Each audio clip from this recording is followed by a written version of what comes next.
Imagine कीजिए करोड़ों फ्लोरों वाली एक बिल्डिंग जिसका टॉप फ्लोर की खिड़की खोलते ही आपको स्पेस नजर आए और चांद आपके घर से नजदीकी शॉपिंग मॉल जितना दूरी पे हो। और अगर उतना ऊंचा बिल्डिंग होता भी है तो फिर एक बार सोचिए कि उस बिल्डिंग के टॉप फ्लोर पे एक एलिवेटर से जाने में कितना समय लगता। लेकिन क्या धरती पे करोड़ों फ्लोर्स का बिल्डिंग का कंस्ट्रक्शन होना पॉसिबल है? जानने के लिए इस वीडियो को पूरा देखें। इंसानों द्वारा बनाया गया सबसे ऊंचा कंस्ट्रक्शनों के बारे में क्या आप जानते हैं? दुनिया में इंसानों द्वारा बनाया गया सबसे ऊंचा और पहला कंस्ट्रक्शन था गीजा का पिरामिड, जो कि 147 मीटर यानी 482 फीट ऊंचा था। 4000 साल तक सबसे बड़ा और सबसे ऊंचा होने का रिकॉर्ड रखने के बाद गीजा पिरामिड की जगह इंग्लैंड के लिंकन कैथीड्रल चर्च ने ले ली, जिसकी ऊंचाई करीब 160 मीटर बताया जाता है। इसके बाद साल 1884 में 169 मीटर यानी कि 555 फीट ऊंचा वाशिंगटन मॉन्यूमेंट बनाया गया था। ऐसे ही ऊंची इमारतें बनाने की कोशिश आज भी जारी है। आज दुनिया का सबसे बड़ा स्टैचू किसी और देश में नहीं बल्कि हमारे देश भारत में है, जिसे स्टैचू ऑफ यूनिटी के नाम से भी हम जानते हैं, जो कि 182 मीटर यानी कि 597 फीट ऊंचा है। जबकि आज की तारीख में सबसे ऊंचा बिल्डिंग दुबई का बुर्ज खलीफा है, जो कि 882 मीटर लंबा है।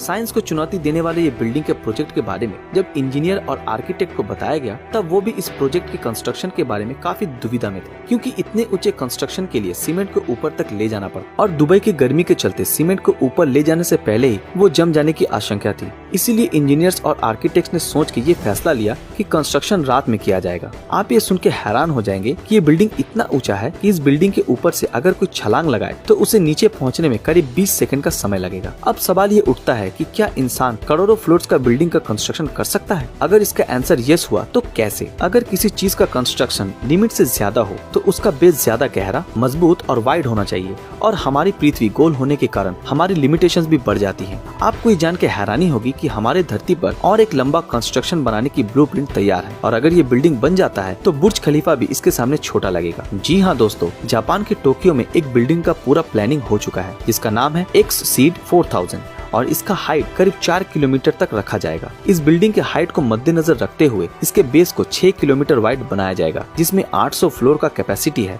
और 5 लाख से 10 लाख लोग आसानी से रह सकते हैं। 4 किलोमीटर ऊंचा बिल्डिंग बनाने के लिए उसके बेस का मजबूत होना बहुत ही जरूरी है, क्योंकि हर बिल्डिंग का प्रेशर नीचे की ओर ज्यादा होता है। बुर्ज खलीफा के आर्किटेक्ट विलियम बेकर ने कहा था कि अगर हमें माउंट एवरेस्ट जितना यानी कि 8,848 मीटर ऊंचा बिल्डिंग बनाना है तो उसका बेस हमें 4,700 किलोमीटर चौड़ा बनाना पड़ेगा, क्योंकि इतना ऊंचा बिल्डिंग का बेस अगर कमजोर हुआ तो हवा के झोंके से वो बिल्डिंग घास के पत्तों की तरह ढेर होने में ज्यादा समय नहीं लगेगा। इन हवाओं से इस बिल्डिंग को बचाने के लिए इसका शेप स्क्वायर नहीं बल्कि सर्कुलर, ओवल और ट्रायंगुलर शेप देने के बारे में आर्किटेक्ट सोच रहे हैं। और कंस्ट्रक्शन में हाई रेजिस्टेंट मेटल मटेरियल्स जैसे कि ट्रांसपेरेंट एल्यूमिनियम, जो कि स्टील से 3 गुना ज्यादा मजबूत है, या फिर नैनो मटेरियल्स का यूज किया जा सकता है। साइंटिस्ट के मुताबिक नैनो मटेरियल्स का डिस्ट्रॉय होना लगभग नामुमकिन है। अगर मान लेते हैं कि ये बिल्डिंग बन भी जाए, फिर भी इसका एलिवेटर सिस्टम का क्या होगा, क्योंकि ऐसे सुपर बिल्डिंग्स में कन्वेंशनल एलिवेटर्स के लिए उतना जगह नहीं रहेगा। आर्किटेक्ट्स ने बहुत सोचने के बाद ये डिसाइड किया कि बिल्डिंग में कैटापुल्ट्स एलिवेटर्स का यूज किया जाएगा।